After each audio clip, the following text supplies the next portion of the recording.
福寺の一人娘、はい、名前言うたけし千鶴と言います。和東中学校の2年生です。バイオリンは、小学校2年生かな、7歳の頃から始めて、なんか結構好きみたいで、今まで続いております。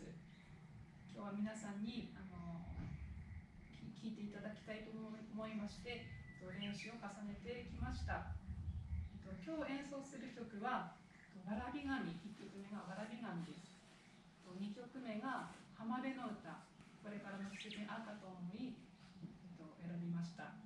で最後はやはりこれも今の季節にぴったりかと思うんですけど、花水木です。知ってる曲あればいいかなと思います。じゃあ今から心を込めて演奏いたしますので、どうぞごゆっくりお聴きください。